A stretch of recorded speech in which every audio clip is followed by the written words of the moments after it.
Hello guys, welcome back to education IQ. I hope आप सब अच्छे होंगे। तो आज का जो हमारा द हिंदू एडिटोरियल आर्टिकल है वो है women can make the world better.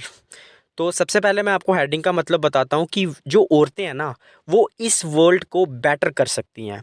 आप किसी भी लेवल पे अगर एग्ज़ाम दे रहे हो, चाहे यूपीएससी सीएपीएफ असिस्टेंट कमांडेंट हो या फिर यूपीएससी सीएससी का जो एग्ज़ाम होता है वो हो, वुमेन के ऊपर जो है ना, वुमेन एम्पावरमेंट के ऊपर बहुत ज़्यादा क्वेश्चन जो है वो एग्ज़ाम में पूछे जाते हैं। तो पूरा डिटेल में हम लोग आर्टिकल पढ़ेंगे। एक एक लाइन को मैं आपको हिंदी में पढ़ाऊंगा। कोई भी डिफ़िकल्ट वर्ड मीनिंग, कोई भी इंपॉर्टेंट टर्म आएगी वो मैं आपको साथ साथ में बताता चलूँगा। तो आप देखो, इस लेक्चर्स को अगर आप रेगुलरली देखो, मतलब सुनोगे, तो आपका फ़ायदा क्या होगा मैं आपको बता देता हूँ।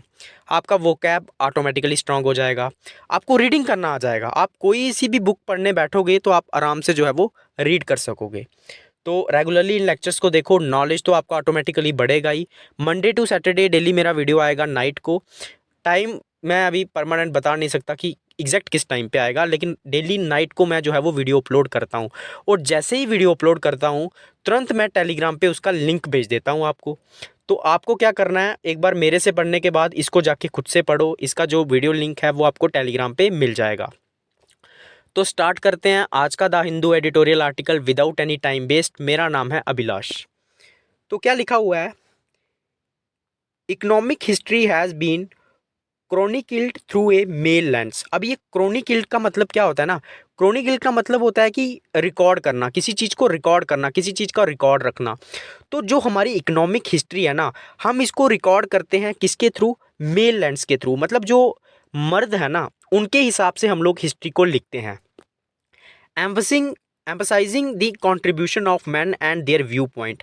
एम्पसाइजिंग का मतलब होता है किसी चीज़ के ऊपर फोकस करना। तो हम लोग किस चीज़ के ऊपर फोकस करते हैं जब हम लोग अपनी हिस्ट्री रिकॉर्ड करते हैं, कि जो मर्द लोग हैं उनका कॉन्ट्रीब्यूशन क्या है और उनका व्यू पॉइंट क्या है, मतलब वो क्या सोचते हैं। Just look at the Nobel memorial prize in economic sciences.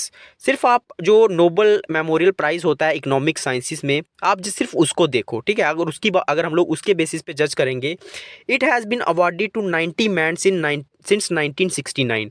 तो लगभग जो है ये 90 लोगों को ये अवार्ड दिया गया है 1969 के बाद। आप मतलब सोच सकते हो, 90 लोगों को। औरतों को कितनी को दिया गया है, एंड जस्ट 3 वुमेन, सिर्फ 3 औरतों को दिया गया है। दी फर्स्ट एलिनोर ओस्ट्रोम, पहली जो थी वो उनका नाम था एलिनोर ओस्ट्रोम, जो 2009 में जीती थी, for explaining how local communities most of them in developing countries govern themselves. कि कैसे जो लोकल कम्युनिटीज़ हैं जो डेवलपिंग कंट्रीज़ में रहती हैं वो अपने आप को गवर्न करती हैं, मतलब किस तरह से वो अपनी जो है वो व्यवस्था चलाती हैं। दी सेकेंड एस्थर डुफ्लो, जो सेकेंड वुमेन को जो अवार्ड मिला था इकोनॉमिक साइंसिस में, वो थी एस्थर डुफ्लो। वो 2019 में जीती थी for her experimental work in alleviating global poverty. मतलब उन्होंने किस चीज़ के ऊपर काम किया था, एलिविएटिंग का मतलब आप लोग लिख सकते हो, इसका मतलब होता है किसी चीज़ को कम करना। तो ग्लोबल में जो गरीबी रहती है उन्होंने उस चीज़ को कम करने के ऊपर काम किया था। Claudia Goldin was the third woman awarded the Nobel Prize in Economics in 2023 for her work explaining why women earn less money than men even when they do the same work। तो जो Claudia Goldin है ना, वो तीसरी ऐसी women बनी थी जिनको नोबेल प्राइज़ मिला था इकोनॉमिक्स में 2023 में। इन्होंने काम किया था कि क्यों जो औरतें हैं उनको लेस मनी मिलती है एज़ कंपैरिजन टू मैन, हालांकि वो दोनों सेम काम करते हैं। तो इनको मिला था अभी लेटेस्ट, क्लाउडिया गोल्डिन को, ये आप लोग याद रखना, आपको एग्जाम में आ सकता है। Economic science is focused on studying system for producing economically valuable goods and services efficiently. जो इकोनॉमिक साइंसिस होती है ना, इसका फोकस होता है, ये स्टडी करती है सिस्टम की, मतलब is focused on studying system, ये इस सिस्टम को स्टडी करती है, इस चीज़ के ऊपर फोकस डालती है कि कैसे हम लोग इकोनॉमिकली वैल्यूएबल गुड्स, मतलब जो कीमती सामान है और जो सर्विसेज हैं उनको एफिशिएंटली, मतलब पर्याप्त रूप से प्रोड्यूस कर सकते हैं। तो इस चीज़ को ये स्टडी करती है। Nature and human resources are measured by economist in money terms. जो नेचुरल और ह्यूमन रिसोर्सेज है ना, इकोनॉमिक्स जो मतलब अर्थव्यवस्था के रिलेटेड जो होते हैं बड़े बड़े विशेषज्ञ, वो मनी, मतलब मनी पैसों के टर्म में जो है इसको देखते हैं, जो नेचुरल और ह्यूमन रिसोर्सेज होते हैं। Claudia Goldin was awarded for her work explaining Y women earn less than man even when they do the same work. तो मैंने आपको ऊपर ही बता दिया, जो क्लाउडिया गोल्डिन है इनको इस चीज़ के ऊपर अवार्ड मिला कि क्यों जो औरतें हैं उनको कम पैसा मिलता है मर्दों के कंपैरिजन में, हालांकि ये दोनों सेम काम करते हैं। A women's work in the family contributes to well being of humans in society. जो औरतों का काम है फैमिली के अंदर वो कंट्रीब्यूट करता है वेल बीइंग, मतलब वेल बीइंग का मतलब होता है किसी की अच्छाई के लिए, भलाई के लिए। तो ह्यूमन सोसाइटी में वो मतलब ह्यूमंस की भलाई करता है। अगर आपके घर में भाई सोचो आपकी भाई मतलब जो मदर है, जो सिस्टर है वो नहीं होगी ना भाई साहब, आपके लिए मुश्किल हो जाएगा। खाना बनाना, कपड़े धोना, तो मतलब ये सारी चीज़ें कितना काम करती हैं वो घर पे, ठीक है, सोशल काम कितना करती है। तो जो वुमेन्स का वर्क रखता है ना फैमिली में, वो बहुत ज़्यादा इंपॉर्टेंट है, कंट्रीब्यूट करता है ह्यूमंस की भलाई के लिए, अच्छाई के लिए। It does not add to the growth of economy and GDP. हालांकि जो औरतें घर पे काम करती हैं उसका जीडीपी में कोई कंट्रीब्यूशन नहीं है। जो हमारी नेशनल इनकम है, ग्रॉस डोमेस्टिक प्रोडक्ट, उसमें हम नहीं जोड़ते हैं उस काम को, लेकिन वो काम बहुत वैल्यूएबल है, ठीक है। तो it does not add to the growth of economy, ना तो ये इकोनॉमी की ग्रोथ में ऐड होता है जो औरतों का घर का काम है, और ना ही वो जीडीपी में ऐड होता है। Mrs. Goldin's research reveals that women who also attend to the caring work required for families at home are considered less valuable in economic enterprises because they cannot commit to continuously working full time for their employers which men can।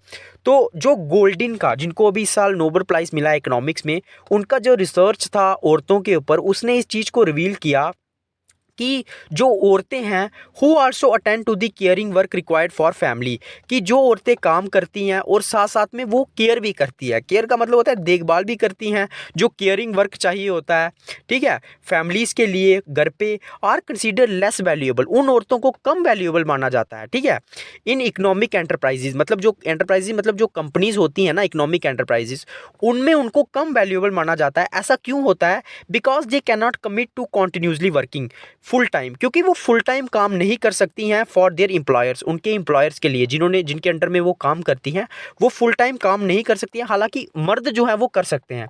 आपने देखा होगा कुछ जो male member होते हैं वो घर पे आते हैं, उसके बाद भी जो है घर से ऑफिस का काम करते हैं, क्योंकि उनकी जो है घर में कम रिस्पॉन्सिबिलिटीज़ होती है, मतलब उनको खाना नहीं बनाना है। हालांकि ऐसा नहीं है कि मेल मेंबर्स की रिस्पॉन्सिबिलिटीज़ नहीं रहती हैं, उनको भी अलग अलग काम करने पड़ते हैं, जैसे राशन लाना है घर के लिए या फिर और। लेकिन ये जो वुमेन का काम है ना, ये डेली का है भाई, मतलब उनको खाना बनाना, बर्तन धोना, ये मैं जनरल में बात कर रहा हूँ। अब आप बोलोगे कि किसी ने नौकर चाकर रखे हैं, वो सेकेंडरी चीज़ है। तो सबसे बड़ी बात ये है कि वो कॉन्टिन्यूसली काम नहीं कर सकती हैं, क्योंकि उनको घर पे भी काम करना है, और मैन जो हैं वो ऐसा कर सकते हैं, इसीलिए उनको कम वैल्यूएबल माना जाता है। The future of work and India. अब फ्यूचर क्या होगा काम का और इंडिया का, उसके ऊपर हम लोग बात करेंगे। Patterns of economic growth have shifted globally. जो पैटर्न है ना, मतलब जो एक तरीका चलता है इकोनॉमिक ग्रोथ का, वो पूरे ग्लोब में जो है वो शिफ्ट हो रहा है, ठीक है, मतलब शिफ्ट हो गया है। Long term employment in industrial forms of establishment is becoming harder to find even in rich countries. मतलब लंबे समय के लिए एम्प्लॉयमेंट ढूंढना, कोई लंबे समय तक नौकरी मिलना, 15 साल तक, 20 साल तक, ठीक है, ये काफ़ी डिफिकल्ट हो गया। Is becoming harder to find, मतलब इस चीज़ को ढूंढना काफ़ी मुश्किल हो गया है। इवन इन रिच कंट्रीज़, मतलब चाहे वो रिच कंट्रीज़ हों, चाहे कोई भी कंट्रीज़ हों, इंडस्ट्रीज़ में आपको लंबे समय तक काम नहीं मिलेगा, आपको टेम्पररी कंट्रेक्चुअल बेसिस पे काम मिलेगा, उसके बाद आपको निकाल देंगे। More employment is being generated now in the gig economy and informal sector. अब ये गिग इकोनॉमी क्या होती है ना, जिनको शॉर्ट टर्म मतलब कंट्रेक्चुअल बेसिस पे नौकरी मिलती है और उनको थोड़ी देर के बाद जो है निकाल देंगे या उनको कॉन्ट्रैक्ट पे रखेंगे, मतलब उनकी जो है परमानेंट एम्प्लॉयमेंट नहीं है, ठीक है, परमानेंट जॉब सिक्योरिटी नहीं है उनको, उसको बोलते हैं गिग इकोनॉमी। तो आजकल क्या हो रहा है ना, शॉर्ट टर्म के लिए लोगों को रखा जा रहा है कंट्रैक्चुअल बेसिस पे। तो जो ज़्यादा एम्प्लॉयमेंट है वो गिग इकोनॉमी में जनरेट हो रही है और इनफॉर्मल सेक्टर में जनरेट हो रही है। अब ये इनफॉर्मल सेक्टर क्या होता है?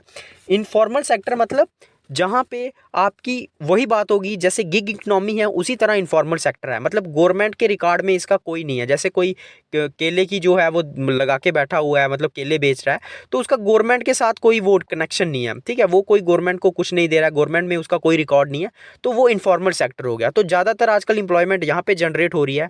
Even in large industrial establishment, जो बड़ी बड़ी इंडस्ट्रियल एस्टेब्लिशमेंट हैं, jobs are on short term contracts. जो नौकरियाँ हैं वो शॉर्ट टर्म मतलब कॉन्ट्रैक्ट कॉन्ट्रैक्ट के ऊपर दी जा रही हैं, जो मैं बात कर रहा था। These trends in the future of work are a special challenge for India. ये जो ट्रेंड्स चल रहे हैं ना, अगर हम लोग फ्यूचर देखें काम का, तो ये बहुत एक स्पेशल चैलेंज है इंडिया के लिए, which has the largest number of youth in the world, जिसके पास सबसे लार्जेस्ट नंबर ऑफ यूथ है पूरे वर्ल्ड की अगर हम लोग बात करें। They are finding fewer opportunities for dignified work. इनके पास सिर्फ थोड़ी सी अपॉर्चुनिटीज़ हैं कि उनको डिग्निफाइड का मतलब होता है एक रिस्पेक्टेबल अच्छा जॉब मिल सके विद एडिक्वेट इनकम, जिसमें इनकम भी उनकी ठीक ठाक हो। एडिक्वेट का मतलब होता है पर्याप्त इनकम मिले, तो ऐसा जो है ना इनको बहुत कम अपॉर्चुनिटीज़ मिलती हैं, मतलब फ्यूअर अपॉर्चुनिटीज़ मिलती हैं। एंड सोशल सिक्योरिटी, और सोशल सिक्योरिटी भी उनको बहुत कम मिलती है मतलब जॉब सिक्योरिटी कि आपको इतने मतलब टाइम तक रखेंगे। Even to the Indian economy is among the fastest growing in the world. हालांकि जो इंडियन इकोनॉमी है ना वो सबसे फास्टेस्ट ग्रो कर रही है पूरे वर्ल्ड में, लेकिन फिर भी हमें जो एम्प्लॉयमेंट मिल रही है ना वो शॉर्ट टर्म पे मिल रही है, कॉन्ट्रैक्ट के बेसिस पे मिल रही है। Moreover India which rank 132 of the 191 countries in human development. अगर हम लोग इंडिया की बात करें जिसकी रैंक 132 है टोटल 191 कंट्रीज में ह्यूमन डेवलपमेंट में, ये डेटा याद रखना। नीड्स टू इन्वेस्ट, उसको क्या करने की जरूरत है, इन्वेस्टमेंट करने की जरूरत है more in caregiving services. Caregiving का मतलब क्या होता है, जैसे आपकी मदर आपकी केयर कर रही है घर पे, तो उन हमें भी जो है ना मतलब हमारी जो इकोनॉमी है उसको इन्वेस्ट करने की जरूरत है केयर गिविंग सर्विसेज पे भी, मतलब जो घर पे औरतें काम कर रही हैं उस पे भी। Sadly care giving work is not valued in the money economy. लेकिन मैंने पहले ही बता दिया, अगर कोई घर पे काम कर रहा है तो उसकी कोई वैल्यू नहीं है, पैसे में उसकी कोई वैल्यू नहीं है। The millions of women providing domestic services. अब ये सिर्फ घर की बात नहीं है, ठीक है, मतलब ये जो केयर गिविंग सर्विसेज है ना इसमें बहुत सारी सर्विसेज आती हैं, घर की तो आती ही हैं, बाकी जो आशा वर्कर्स हो गए, जो आपको पता है गाँव में आशा वर्कर्स होते हैं, जब कभी बच्चा किसी का होना होता है तो वो केयर सर्विसेज प्रोवाइड करते हैं। आंगनवाड़ी वर्कर होते हैं जो प्राइमरी स्कूल तक एजुकेशन प्रोवाइड करते हैं। तो जो मतलब बहुत ये दुख की बात है कि जो केयर गिविंग सर्विसेज है ना इसको मनी टर्म में नहीं देखा जाता है, मतलब मनी इकोनॉमी में इसको इंक्लूड नहीं किया जाता है। The millions of women providing domestic services, मतलब कितनी ही औरतें होंगी भाई, अब देखो सबके पास तो जॉब है नहीं, तो मैक्सिमम औरतें जो इंडिया में है वो डोमेस्टिक काम कर रही हैं। And millions more who are providing care in communities such as ASHA workers. और मिलियन औरतें ऐसी हैं जो आशा वर्कर काम कर रही हैं, एक्रेडिट सोशल हेल्थ एक्टिविस्ट, ठीक है, और आंगनवाड़ी वर्कर हैं जो प्राइमरी हेल्थ और एजुकेशन सर्विसेज प्रोवाइड करती हैं, आर वेरी पुअरली पेड, और इनको बहुत ज़्यादा कम जो है वो पैसा दिया जाता है, ठीक है। तो मतलब इनकी जो इनकम है वो बहुत ज़्यादा कम है। तो हमें क्या करने की ज़रूरत है, हमें इन्वेस्टमेंट करने की ज़रूरत है, हमें इनको ज़्यादा पैसा प्रोवाइड करने की ज़रूरत है। The Indian prime minister has called upon the G20 to support human centric development going beyond GDP. तो प्राइम मिनिस्टर नरेंद्र मोदी ने इसके ऊपर बात भी की थी G20 में भी, कि हमें जो है ह्यूमन सेंट्रिक डेवलपमेंट के ऊपर बात करनी पड़ेगी जो कि जीडीपी से अलग है, ठीक है। मतलब जैसे आंगनवाड़ी में वो काम कर रही हैं तो एजुकेशन हेल्थ प्रोवाइड कर रही हैं आशा वर्कर्स, तो हमें ह्यूमन सेंट्रिक जो ह्यूमन की डेवलपमेंट के ऊपर जो काम हो रहा है जीडीपी से हटके हमें उसके ऊपर भी जो है फोकस करने की जरूरत है। The vision of the globalisation so far has been one earth one economy one future. तो जो विजन है मतलब जो लक्ष्य है ग्लोबलाइजेशन का, जो हम लोग एक दूसरे के साथ व्यापार करते हैं, ठीक है, पूरे ग्लोबली, उसका मिशन है कि एक ही अर्थ है, एक ही इकोनॉमी है और एक ही फ्यूचर है सबका। India has called for a different vision at the G20। India ने एक अपना नया विजन रखा, उस इंडिया ने रखा वासुदेव कुटुंबकम, ठीक है। तो इसका मतलब होता है one family one earth one future, ठीक है। उसके बाद GDP is monetary measure of only the economic component of society. जो जीडीपी होती है ना, जो हमारी नेशनल इनकम होती है, ग्रॉस डोमेस्टिक प्रोडक्ट, ये सिर्फ मॉनेटरी वैल्यू होती है, मतलब पैसे की वैल्यू होती है of only the economic component of society. ये मतलब सिर्फ पैसे के हिसाब से हम लोग इसको देखते हैं। GDP does not value care giving work. तो जीडीपी जो है ना इस चीज़ को कोई वैल्यू नहीं देती है जो केयर गिविंग सर्विसेज प्रोवाइड की जाती हैं। Therefore, to pursue its ambition to become a $10 trillion GDP economy, तो हमें अगर अपना जो परस्यू का मतलब होता है किसी चीज़ को पीछा करना, तो अगर हमें हमारा जो एम्बिशन है, हमारा जो लक्ष्य है कि हमें $10 ट्रिलियन जीडीपी इकोनॉमी बननी है, policy makers even India want to pluck women out of their families and from informal work and push them into more efficient industrial form establishment to contribute to GDP. तो अगर हमें अपनी $10 trillion GDP का जो है वो लक्ष्य पूरा करना है, तो जो पॉलिसी मेकर्स है ना, इवन जो इंडिया में है, उनको वो चाहते हैं कि वो प्लग करें, मतलब वुमेन्स, प्लग का मतलब होता है किसी चीज़ को उठाना या लेना, वो वुमेन को ले ज़्यादा मात्रा में उनकी फैमिली से, और जो वो इनफॉर्मल वर्क करती हैं और उनको क्या करें, एक अच्छे एफिशिएंट, एक पर्याप्त और इंडस्ट्रियल फॉर्म एस्टेब्लिशमेंट में, मतलब इंडस्ट्रीज़ में उनको जो है वो काम दें, ताकि वो कंट्रीब्यूट कर सके जीडीपी में। अब हम लोग बात करेंगे सस्टेनेबल डेवलपमेंट गोल्स के ऊपर। The 17 sustainable development goals to be achieved by 2030। तो हमारा लक्ष्य था, हमारे जो 17 सस्टेनेबल डेवलपमेंट गोल हैं उन्हें हमें अचीव करना है 2030 तक। Cover a range of environmental, social and economic problems that must be solved simultaneously to make progress more inclusive and sustainable. तो हमारे जो सस्टेनेबल डेवलपमेंट गोल है ना, उनको हमें अचीव करना है 2030 तक। उसमें बहुत सारे इन्वायरमेंटल, सोशल, इकोनॉमिक प्रॉब्लम्स हैं that must B solve simultaneously, जिनको हमें एक साथ सॉल्व करना है, ठीक है। अपनी पॉवर्टी को, हंगर को, यही तो है sustainable development goals. To make progress more inclusive, inclusive मतलब जिसमें सारी चीज़ें इंक्लूड हों, ताकि हमारी जो प्रोग्रेस है वो एकदम अच्छे से हो सके और सस्टेनेबल हो सके, मतलब इस तरीके से हो ताकि फ्यूचर जनरेशन्स के लिए भी चीज़ें जो है वो रिजर्व हो सके। तो G20 has access that, G20 ने इस चीज़ को जो है वो मूल्यांकन किया। एक्सेस, असेस्ड का मतलब होता है मूल्यांकन करना। And at the mid way point two 2030, क्योंकि हम लोग अभी बीच में हैं, मतलब 2030 के एकदम सेंटर में है, तो उसके बीच G20 ने इसका मूल्यांकन किया। Sorry, the global progress on sustainable development goal is of track with only 12% of targets on track. तो जो ग्लोबल प्रोग्रेस है ना सस्टेनेबल डेवलपमेंट के ऊपर, ये ऑफ ट्रैक है, मतलब ये हम लोग जो है सही रास्ते पे नहीं जा रहे हैं, हम लोग थोड़ा भटक गए हैं। सिर्फ जो 12% हमारे टारगेट्स है ना, वो ट्रैक के ऊपर है, मतलब वो रास्ते के ऊपर है, वो सही दिशा में है। Clearly we must change our approach for achieving the sustainable development goal. तो हमें क्लियरली हमारी जो अप्रोच है, हम जिस तरीके से काम कर रहे हैं, उसको चेंज करने की ज़रूरत है, अगर हमें हमारे सस्टेनेबल डेवलपमेंट गोल्स को अचीव करना है। Many wise men have advised that we cannot solve complex systematic problems with the same ways of thinking that have caused them। तो बहुत सारे ऐसे वाइज मैन, मतलब जो चालाक पुरुष थे, बुद्धिमान थे, उन्होंने एडवाइस किया है कि हम लोग कॉम्प्लेक्स प्रॉब्लम्स को, मतलब जो बहुत कॉम्प्लिकेटेड प्रॉब्लम्स हैं, मुश्किल प्रॉब्लम है, उनको हम लोग सॉल्व नहीं कर सकते उसी सेम तरीके से जिस तरीके से वो प्रॉब्लम कॉज हुई हैं, मतलब जिस कारण वो प्रॉब्लम्स हुई हैं। अगर हम वैसा ही सोचेंगे तो वो प्रॉब्लम सॉल्व नहीं हो सकती, हमें जो है उन प्रॉब्लम्स को अलग तरीके से सॉल्व करना होगा। The prevalent paradigm of public policy is for domain expert to determine best solution in their respective areas. Prevalent का मतलब होता है प्रचलित, जो प्रसिद्ध है। तो जो प्रसिद्ध पैराडिम है ना, पैराडिम का मतलब होता है एक किस्म की मिसाल बोल सकते हो आप उसको, ठीक है। तो वो क्या है पब्लिक पॉलिसी का, is for domain experts to determine best solution in their respective areas. कि जो डोमेन एक्सपर्ट है, डोमेन का मतलब होता है एरिया, मतलब किसी पर्टिकुलर एरिया के ऊपर वो एक्सपर्ट है। जैसे कोई, मतलब कोई जो है वो एग्रीकल्चर के ऊपर एक्सपोर्ट होगा, कोई इंडस्ट्रीज के ऊपर एक्सपोर्ट होगा। तो हमें, मतलब ये जो फेमस प्रिविलेंट, मतलब प्रचलित जो कहावत है ना, वो क्या है पब्लिक पॉलिसी की, डोमेन एक्सपर्ट के ऊपर है। मतलब जो पर्टिकुलर एरिया में स्पेशलिस्ट रहते हैं कि वो डिटरमाइन करें, मतलब डिसाइड करें जो बेस्ट सोल्यूशन है उनके रिस्पेक्टिव एरियाज में। मतलब इंडस्ट्रीज़ के लिए हमें अलग से एक्सपोर्ट लेने चाहिए ताकि वो उसके ऊपर बेस्ट सोल्यूशन दे। And for government organisations and non government organisation to deliver them on scale. Scale का मतलब होता है उतनी मात्रा में वो दें ताकि हम लोग, हमारी जो प्रॉब्लम है वो सॉल्व हो जाए। तो उनको जो है बेस्ट सोल्यूशन देना है उनके रिस्पेक्टिव एरियाज में। And for government organisation and non government organisation to deliver them on scale, ताकि जो गवर्नमेंट ऑर्गेनाइजेशन है और जो नॉन गवर्नमेंटल ऑर्गेनाइजेशन है वो उनको पर्याप्त मात्रा में सॉल्व कर सके, मतलब जितनी ज़रूरत है।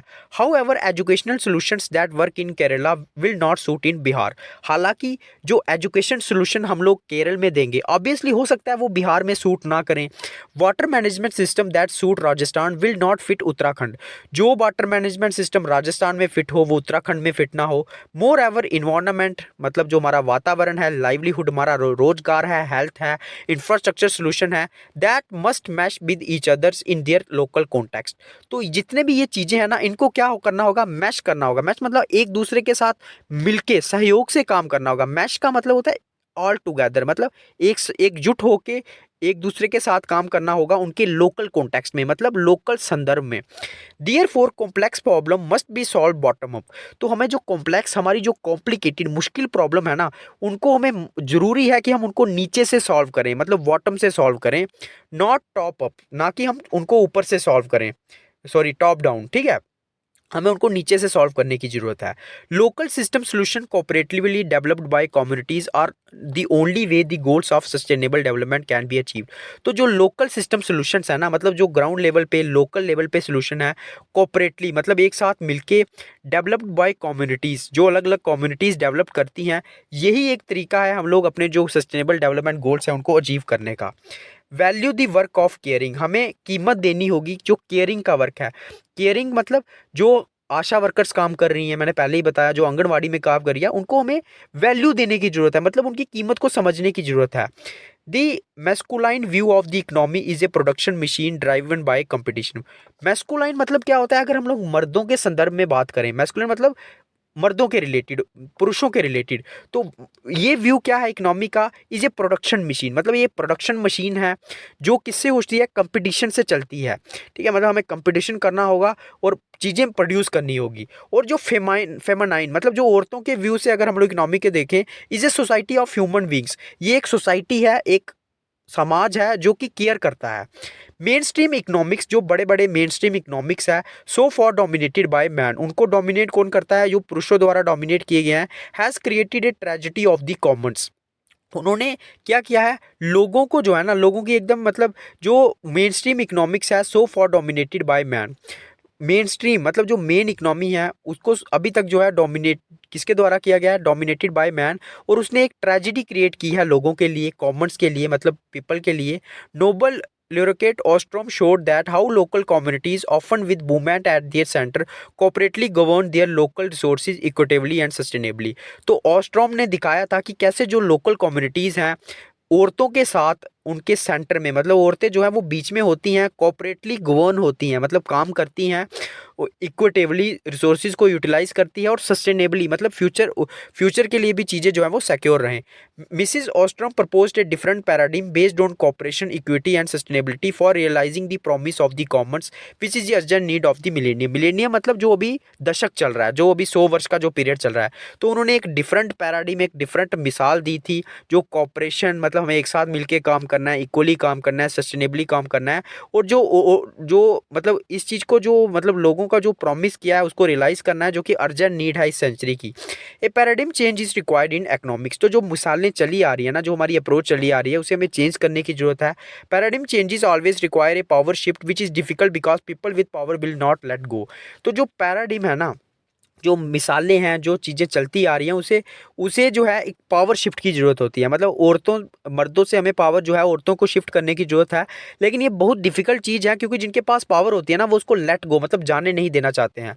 मनी गिव्स पावर, पैसा पावर देता है। Political authority gives power, politics भी पावर देती है। And formal education and science, PhD and Nobel prizes give power to, और एजुकेशन भी जो है वो पावर देती है। In fact this is the basis of the caste system of power in all societies. तो ये एक बेसिस है कास्ट सिस्टम का भी, जितनी भी जो सोसाइटीज़ हैं। Those with the power of money, authority and formal higher education और the upper castes in the hierarchy. जिनके पास मनी है, पावर है, वो अपर कास्टिस रहती हैं। अगर हम लोग हिरार्ची में बात करें, मतलब लोअर कास्ट अपर कास्ट एक सीक्वेंस रहता है ना, तो जिनके पास पावर होगी वो अपर कास्टिस के होंगे। They form coalition among themselves, ये क्या करते हैं, अपने में ही गठबंधन करते हैं। ओस्टेंसिबली मतलब जाहिर तौर पे, ओस्टेंसिबली का मतलब होता है जाहिर तौर पे, ये क्यों करते हैं, to make a life better off the common people, ताकि जो कॉमन लोग हैं उनकी ज़िंदगी अच्छी हो सके। हु दे से कैनॉट गवर्न देमसेल्व्स, जो अपने आप को गवर्न नहीं कर सकते, अपने आप को नहीं चला सकते, and must be developed. It is time for the powers above to humbly listen to the people and learn from them. अभी सही टाइम है कि जो पावर में बैठे हुए लोग हैं ना, उनको हम्बली मतलब एकदम विनम्रता से लिसन करना चाहिए, सुनना चाहिए लोगों को, और उनसे सीखना चाहिए, rather than teaching them ways that have led humanity to grave problems of environmental degradation and economic inequalities। ना कि उनको पढ़ाने की ज़रूरत है, टीच करने की ज़रूरत है लोगों को, मतलब ऐसे टीचिंग करने की ज़रूरत है जिसने ह्यूमैनिटी को एक ग्रे प्रॉब्लम मतलब एक गंभीर प्रॉब्लम में डाल दिया है, जिसमें इन्वायरमेंटल डिग्रेडेशन हो रहा है, इकोनॉमिक इनइक्वालिटीज़ आ रही हैं। The global male dominated money driver system of institutions of business and society needs an overhaul. मतलब ओवरहॉल का मतलब होता है मतलब मुक्त होना। तो जो मेल डोमिनेटेड और जो मनी ड्राइवन इंस्टीट्यूशन है ना, सोसाइटी है, उसको ख़त्म होने की ज़रूरत है। Women must be given freedom not just to be promoted with the male dominated institution but rather to shape better family spirited institution for governance. तो औरतों को सिर्फ फ्रीडम की ज़रूरत नहीं है, बल्कि उनको जो है प्रमोट करने की ज़रूरत है। ठीक है, Moreover, local communities must be given more power for designing and implementing inclusive and sustainable solution to their problem। और जो लोकल कम्युनिटी है ना, उनको पावर देनी चाहिए ताकि वो डिज़ाइन कर सके, इम्प्लीमेंट कर सके, इंक्लूसिव मतलब जो सबके लिए हो, और जो सस्टेनेबल सोल्यूशन हो, मतलब फ्यूचर जनरेशन के लिए भी जो है वो बच सकें। Without such fundamental institution reforms, the vision of Vasudhaiva Kutumbakam, one family one earth one future will be soon fade along with G20 banner.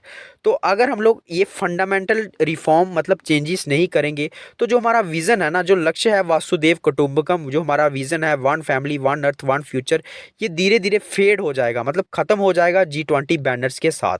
तो ये था आज का the Hindu editorial article. I hope आपको अच्छा लगा होगा। जिसको अच्छा लगा लाइक करना, सब्सक्राइब करना, और एक बार जाके इसको खुद से पढ़ना। इसका जो PDF है वो आपको टेलीग्राम पे मिल जाएगा। प्लीज़ यार कमेंट किया करो, इतनी मतलब मेहनत से पढ़ाने के बाद भी ना कोई रिस्पॉन्स नहीं है। तो लाइक करो, कमेंट करो, जिसको भी समझ में आ रहा है व्हाट्सएप पे, टेलीग्राम पे, हर जगह शेयर करो। जय हिंद।